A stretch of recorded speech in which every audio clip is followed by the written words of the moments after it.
역대하 11장.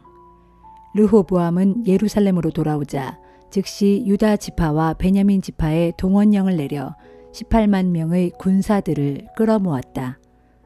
그는 자신을 반역하고 떠나간 북쪽 이스라엘과 싸워서 둘로 쪼개진 나라를 다시 온전히 찾고자 했다. 그러나 그때에 주의 말씀이 하나님의 사람 스마야에게 임했다. 너는 유다 왕 솔로몬의 아들 르호보암과 유다 및 베냐민 지파에 속한 모든 이스라엘 백성들에게 가서 전하기를, 주께서 말씀하신다.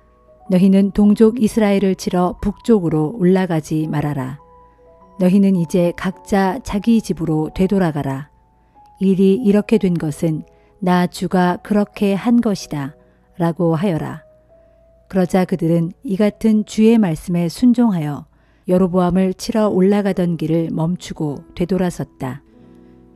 르호보암은 예루살렘에 살면서 유다 지역을 방어하기 위해 여러 성읍을 견고하게 건설했다. 그 성읍들은 이러하다. 베들레헴, 에담, 드고아, 벳술, 소고, 아둘람, 가드, 마레사, 십, 아도라임, 라기스, 아세가, 소라, 아얄론, 헤브론. 이들은 모두 유다와 베냐민 땅에 세워진 요새화된 성읍들이다. 르호보암은 이 성읍들을 더욱 견고하게 하고 또 이 성읍들의 지휘관들을 배치하는 한편 음식과 기름과 포도주 등을 비축해 두었다. 그는 또 모든 성읍들에 방패와 창 같은 무기들을 두어서 전투력을 크게 향상시켰다. 이렇게 해서 유다와 베냐민 땅은 솔로몬의 아들 르호보암의 통치 아래에 놓이게 되었다. 한편 이스라엘 전역의 제사장들과 레위 사람들은 자신들이 살던 지역을 떠나 모두 르호보암에게로 왔다. 이렇게 레위 사람들이 자신들의 목초지와 재산마저 다 포기하고 유다와 예루살렘으로 돌아온 것은 북쪽 이스라엘의 여로보암과 그의 아들들이 주의 제사장들인 자신들을 버려 제사장의 역할을 하지 못하도록 막았기 때문이었다. 북쪽 이스라엘의 왕이 된 여로보암은 자신을 위해 전국의 산당에 제멋대로 제사장들을 따로 세우고 자신이 만든 수렴소 우상과 송아지 우상을 숭배하게 했다. 그래서 이방 우상을 떠나 오직 이스라엘의 하나님 주만을 섬기기 원하는 사람들은 자기 조상들의 하나님께 제사를 드리기 위해 레위 사람들을 따라 함께 예루살렘으로 이주했다. 이렇게 주께서는 유다 왕국을 강하게 만드셨고 솔로몬의 아들 르호보암의 통치권을 튼튼하게 만들어 주셨다. 그러나 그 기간은 3년에 불과했다. 르호보암이 3년 동안 다윗과 솔로몬을 본받아 주 앞에서 올바로 처신했기 때문이다. 르호보암은 마할랏을 아내로 맞이했다. 그녀의 아버지는 다윗의 아들 여리못이었고 어머니는 이새의 손녀요 엘리압의 딸인 아비하일이었다. 르호보암은 마할랏에게서 세 아들을 낳았으니 곧 여우스, 스마랴, 사함이 그들이다. 그 뒤 르호보암은 다시 압살롬의 딸 마아가를 아내로 맞아 그녀에게서 네 아들을 낳았으니 곧 아비야, 아떼, 시사, 슬로밋이 그들이다. 르호보암은 18명의 아내와 60명의 첩을 거느렸고 이들에게서 낳은 자녀들은 아들이 28명이요 딸이 60명이었다. 르호보암은 이 모든 아내들과 첩들 중에서 압살롬의 딸 마아가를 가장 사랑했다.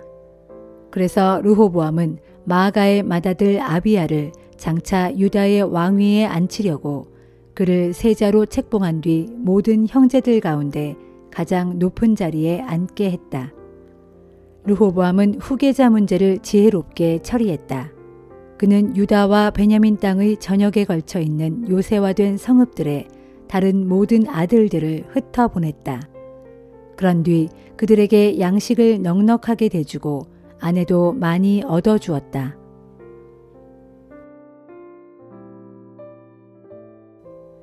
역대하 12장. 르호보암은 자신의 왕위가 견고해지고 나라의 세력이 커지자 주의 율법은 저버렸다.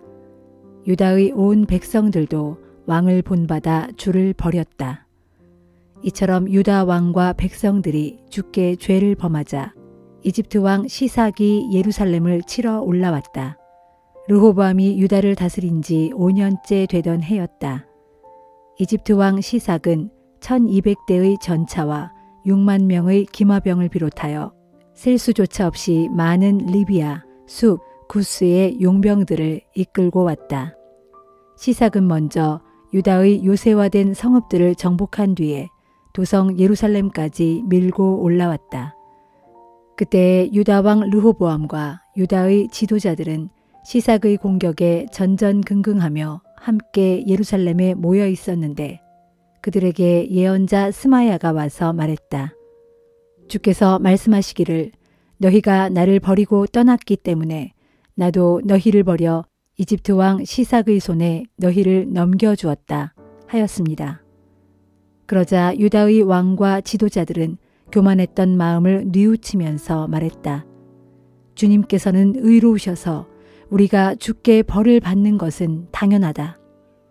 그들이 죄를 깨달아 뉘우치자 주께서 스마야에게 다시 말씀하셨다. 저들이 스스로 허물을 깨닫고 잘못을 뉘우쳤으니 내가 저들을 멸망시키지는 않겠다. 내가 나의 진노를 시삭을 통해 예루살렘에 다 쏟아붓지는 않을 것이다. 그러나 저들은 시삭에게 정복당하여 그를 섬기게 될 것이다. 그러면 저들은 나를 섬기는 것과 다른 나라의 왕을 섬기는 것이 얼마나 다른지 분명히 깨닫게 될 것이다. 이집트 왕 시삭은 유다의 수도 예루살렘으로 밀고 들어와 성전의 보물창고와 왕궁의 보물창고를 모조리 털어갔다. 그는 일찍이 솔로몬 왕이 만들어 두었던 금 방패들도 남김없이 다 약탈하였다.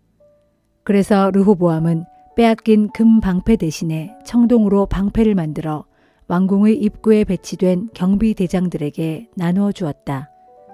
왕을 수행하는 경호원들은 왕이 성전에 들어갈 때마다 이 청동 방패를 들고 따라갔다가 도로 경호대로 가져오곤 하였다. 르호보암이 자신의 죄를 깨닫고 스스로 낮아지자 주께서는 그에게서 진노를 거두시고 그를 완전히 멸망시키지 않으셨다. 그래서 유다의 형편도 한결 나아졌다.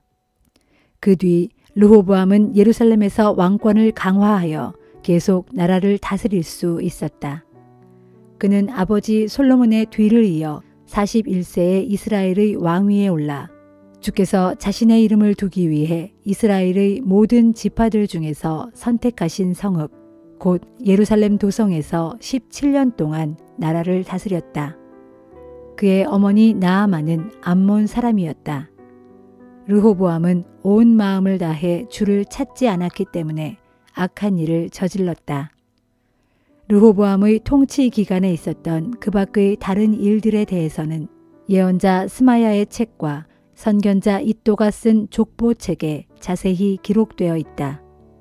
남왕국 유다의 르호보암과 북왕국 이스라엘의 여로보암 사이에는 싸움이 그치지 않았다. 솔로몬의 아들 유다 왕 르호보암이 죽어 다윗성에 묻히자 그의 아들 아비야가 아버지의 뒤를 이어 유다의 왕위에 올랐다.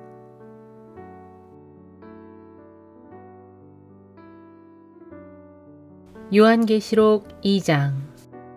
에베소 교회의 천사에게는 이렇게 써보내라. 오른손에 7 별을 쥐고 7 금촛대 사이를 거니시는 분께서 말씀하신다. 나는 너의 모든 행위와 수고와 인내를 잘 알고 있다. 또 내가 너희 가운데 악한 자들을 용납하지 않은 것과 스스로 사도라고 주장하는 자들을 시험하여 그들의 거짓됨을 밝혀낸 것도 잘 알고 있다. 너는 모든 일에 잘 참았으며 내 이름을 위하여 고난을 견뎌냈으며 환난 중에 낙심하지 않았다는 것도 잘 알고 있다. 그러나 내가 너를 나무랄 일이 하나 있다. 그것은 네가 처음 사랑을 저버렸다는 사실이다. 네가 처음 나를 뜨겁게 사랑하던 시절에 비하면 지금의 너는 많이 달라졌다.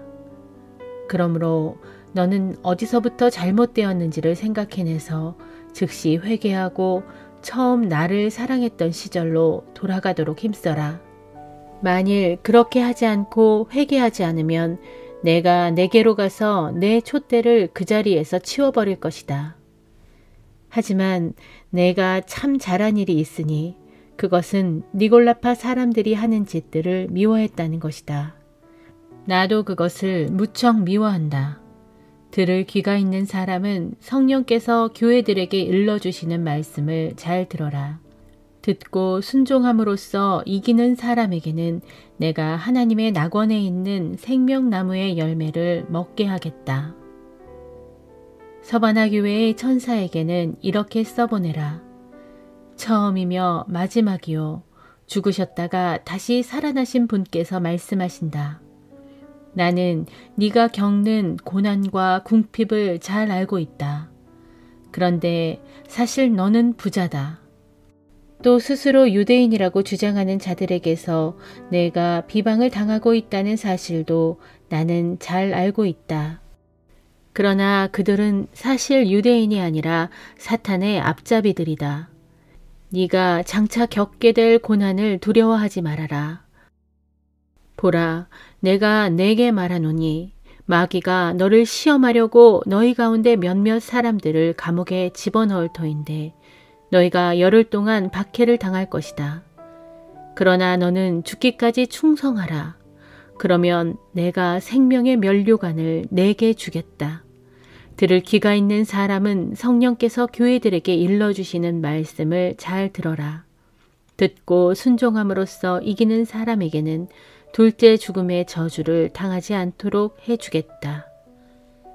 버가모 교회의 천사에게는 이렇게 써보내라. 양날이 선 예리한 칼을 가지신 분께서 말씀하신다. 나는 내가 살고 있는 곳을 알고 있으니 그곳 버가모는 사탄의 왕자가 있는 우상 숭배의 중심지다. 그러나 너는 내게 충실하여 내 이름을 굳게 붙들었고 내 신실한 증인 안디바가 너희가 살고 있는 그곳 곧 사탄이 살고 있는 그 성읍에서 죽임을 당할 때에도 나에 대한 믿음을 저버리지 않았다. 그러나 나는 내게 몇 가지 나무랄 일이 있다. 너희 가운데 발람의 가르침을 따르는 자들이 있다. 옛적 거짓 점쟁이였던 발람은 모압 왕 발락을 시켜 이스라엘 백성들 앞에 덫을 놓아 이방 우상의 제물을 먹게 하고 또 우상 숭배의 의식에 따라 아주 음란한 행위를 하게 한 자다. 이와 마찬가지로 내 교회 안에도 그러한 니골라파의 가르침을 따르는 자들이 있다. 그러므로 속히 회개하여라. 그렇지 않으면 내가 즉시 내게로 가서 내 입에 예리한 칼로 그들을 칠 것이다. 들을 귀가 있는 사람은 성령께서 교회들에게 일러주시는 말씀을 잘 들어라. 듣고 순종함으로써 이기는 사람에게는 감추어둔 만나를 내가 주겠고 또 흰 돌도 주겠다. 그 흰 돌 위에는 그 승리자의 새로운 이름이 적혀 있을 터인데 그 돌을 받는 사람 외에는 그 이름을 아무도 알 수 없다. 두아디라 교회의 천사에게는 이렇게 써보내라. 불꽃같이 빛나는 눈과 놋새같이 번쩍이는 발을 가지신 분, 곧 하나님의 아들이 말씀하신다. 나는 내 행위와 내 사랑과 내 믿음과 내 봉사와 내 인내를 잘 알고 또 너의 처음 행위보다 나중 행위가 더 낫다는 것도 잘 알고 있다. 그러나 내가 내게 나무랄 일이 있다. 너는 왜 너희 가운데 이세벨이라는 여자를 그대로 내버려 두느냐? 그 여자는 스스로 자신을 예언자라고 내세우면서 내 종들을 잘못 가르치고 꾀어 음란한 짓을 하게 하며 우상에게 바쳐진 음식을 먹도록 하고 있다. 나는 그녀에게 자신의 죄를 뉘우치도록 회개의 기회를 주었지만 그녀는 자신의 음행을 회개하려 하지 않았다. 그러므로 보아라, 내가 그녀를 고통의 침상 위에 내던질 것이다. 그녀와 더불어 간음을 저지른 자들도 그녀를 따른 것에 대해 회개하지 않으면 그녀와 마찬가지로 큰 고통을 당하게 될 것이다. 나는 그녀의 자녀들을 반드시 다 죽게 하겠다. 그러면 모든 교회들이 내가 사람의 생각은 물론이고 마음속 깊은 곳까지 꿰뚫어 살피시는 분임을 깨닫게 될 것이다. 나는 너희 한 사람 한 사람이 행한 그대로 다 갚아주겠다. 그러나 두아디라 교회에서 그녀의 잘못된 가르침을 따르지 않는 나머지 사람들, 곧 사탄의 음흉한 계략에 빠져들지 않은 사람들에게 내가 말한다. 나는 너희에게 아무런 다른 짐을 지우지 않겠다. 다만 내가 올 때까지 너희가 가지고 있는 그것, 곧 진리의 말씀을 굳게 붙잡고 있어라. 이기는 사람과 내 뜻을 끝까지 행하는 사람에게는 내가 문 나라들을 다스리는 권세를 주겠다. 진실로 그분은 쇠 지팡이로 그들을 다스릴 것이고 그들을 내던져 마치 질그릇처럼 산산조각으로 부수어 버릴 것이다. 그렇다. 내가 내 아버지께로부터 받은 권세가 이와 같은 것이다. 그러므로 이기는 사람도 그런 권세를 가질 것이다. 또 나는 이기는 사람에게 샛별을 주겠다. 들을 귀가 있는 사람은 성령께서 교회들에게 일러주시는 말씀을 잘 들어라.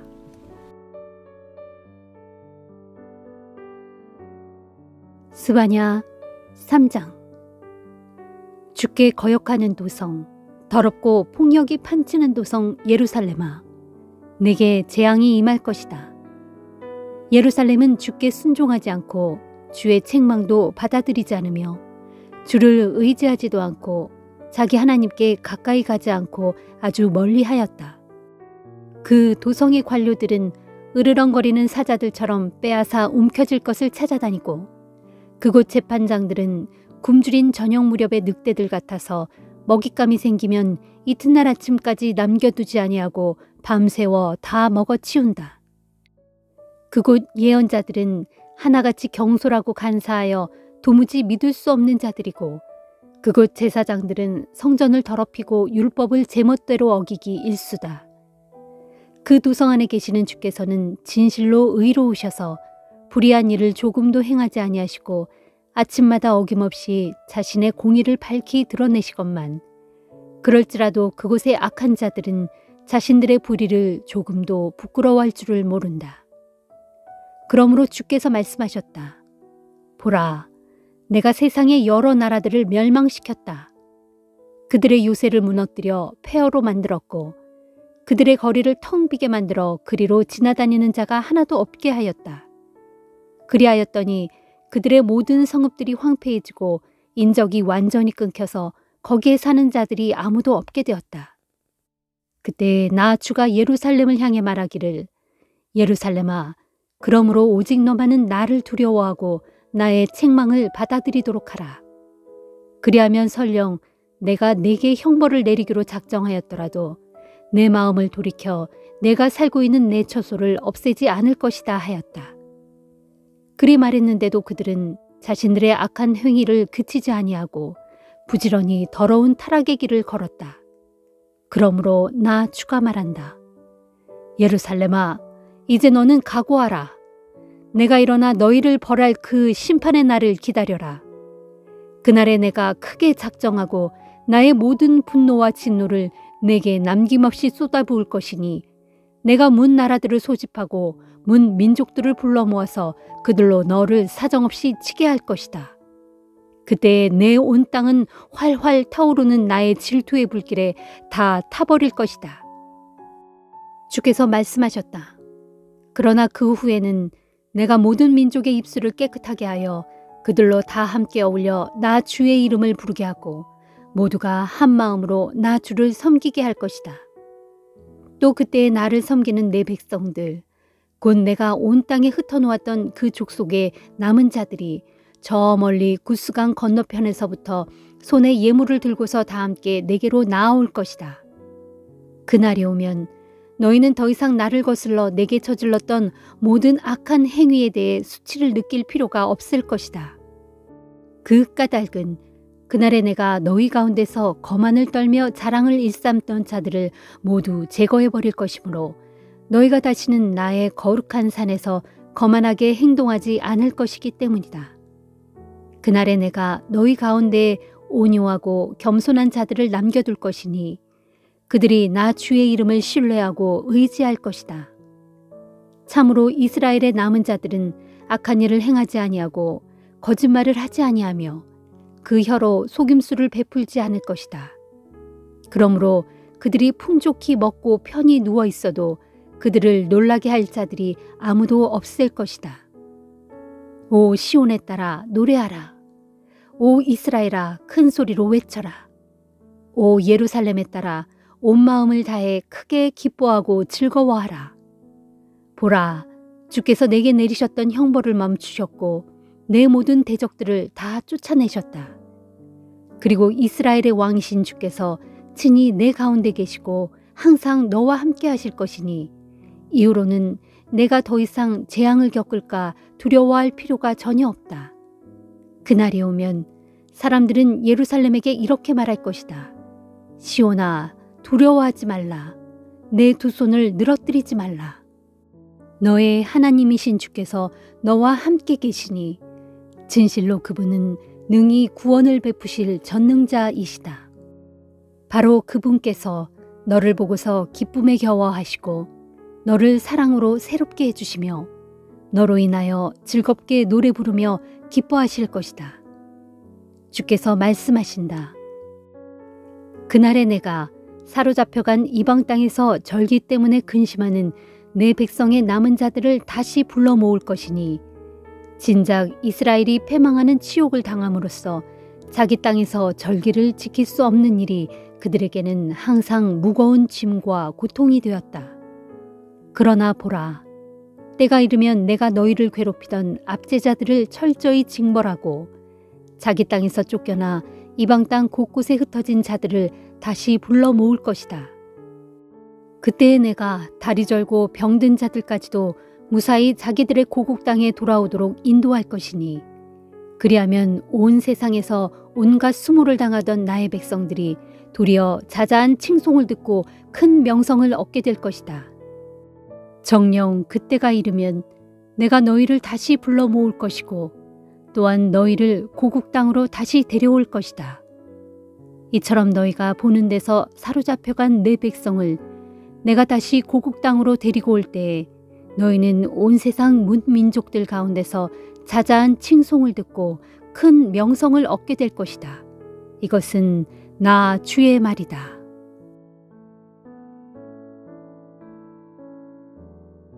요한복음 1장. 태초에 말씀이 계셨다.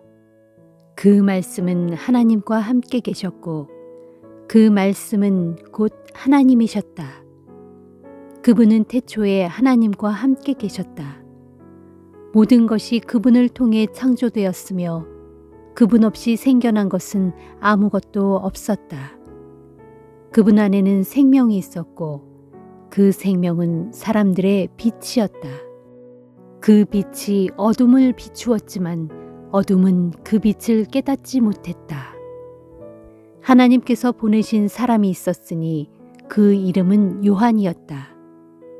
요한은 그 빛에 관해 증언하려고 이 세상에 왔으니 이는 자신의 증언을 통해 모든 이들로 하여금 그 빛을 믿게 하기 위함이었다.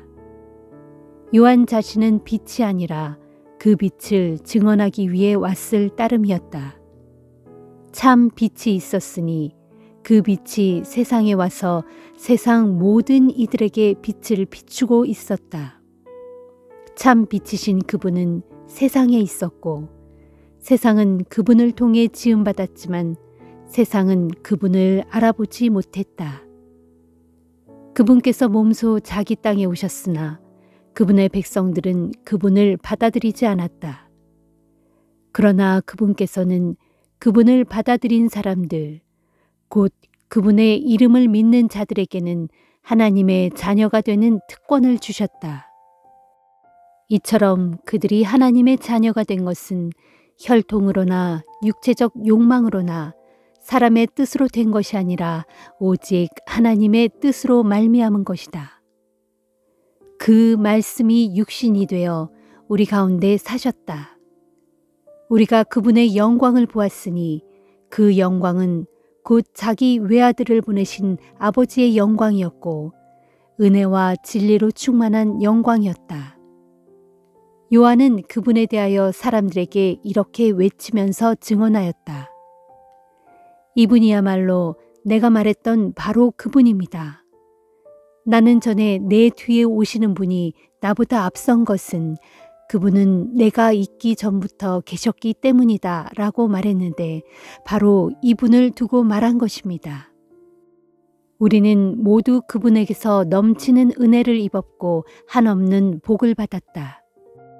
그것은 율법은 모세를 통하여 주어진 것이지만 은혜와 진리는 예수 그리스도를 통하여 우리에게 주어졌기 때문이다. 지금까지 하나님을 본 사람은 아무도 없다.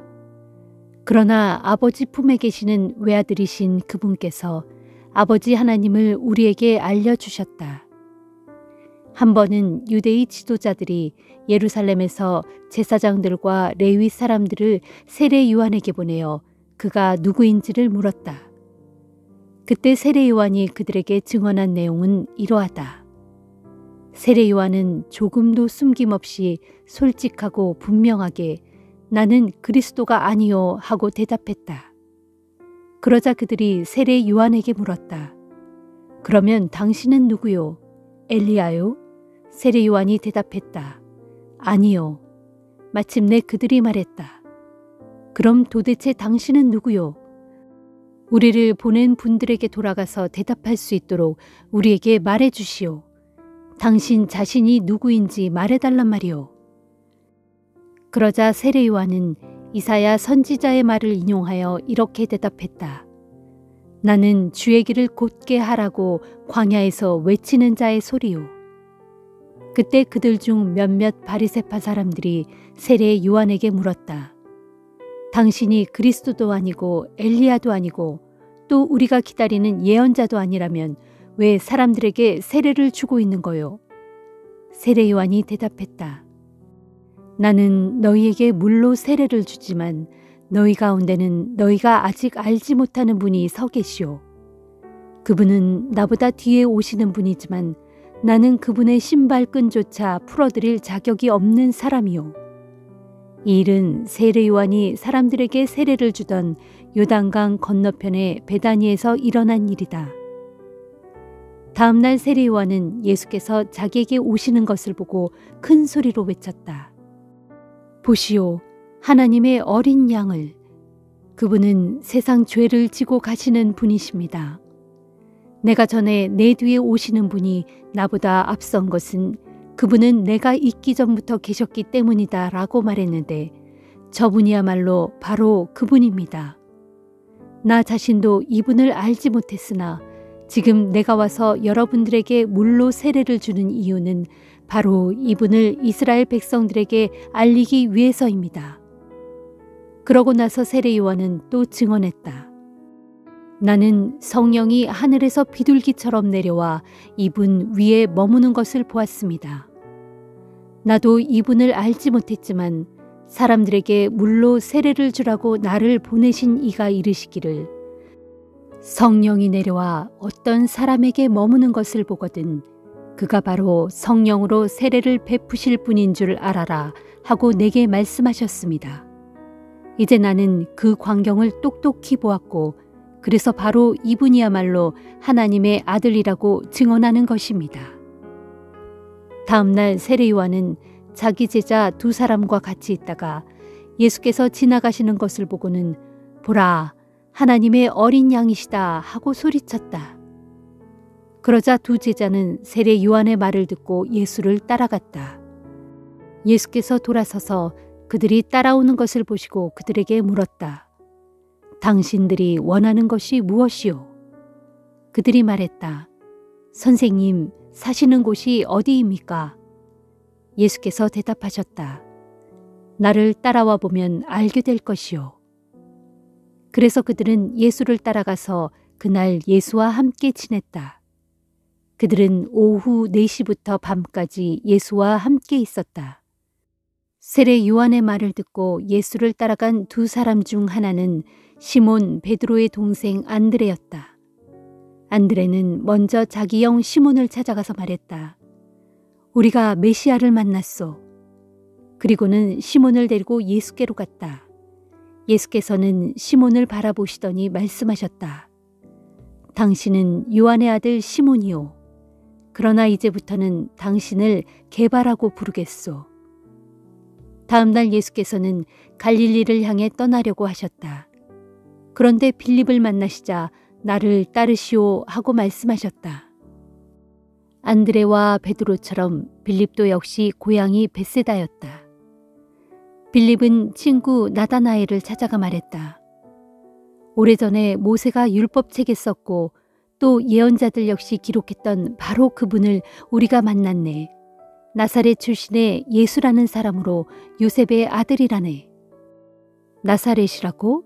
거기서 어떻게 훌륭한 사람이 나온단 말인가? 나다나엘이 외쳤다. 그러자 빌립이 대답했다. 가서 직접 만나보게. 예수께서는 나다나엘이 자기에게로 나아오는 것을 보시고는 그에게 말씀하셨다. 보아라, 참 이스라엘 사람이 오는구나. 이 사람에게는 조금도 거짓된 것이 없다. 나다나엘이 물었다. 저를 어떻게 아십니까? 예수께서 대답하셨다. 빌립이 당신을 부르기 전에 당신이 무화과나무 아래에 있는 것을 내가 보았소. 그러자 나다나엘이 확신하며 말했다. 선생님, 당신이야말로 하나님의 아들이시오 이스라엘의 왕이십니다. 예수께서 그에게 말씀하셨다. 당신은 무화과나무 아래에 있는 것을 보았다고 말해서 나를 믿는 것이요. 장차 당신은 이보다 더욱 큰 일을 보게 될 것이요. 그리고는 덧붙여 이렇게 말씀하셨다. 내가 진정으로 당신에게 분명히 말하겠소. 하늘이 열리고 하나님의 천사들이 인자 위에 오르락내리락 하는 것을 당신이 보게 될 것이요.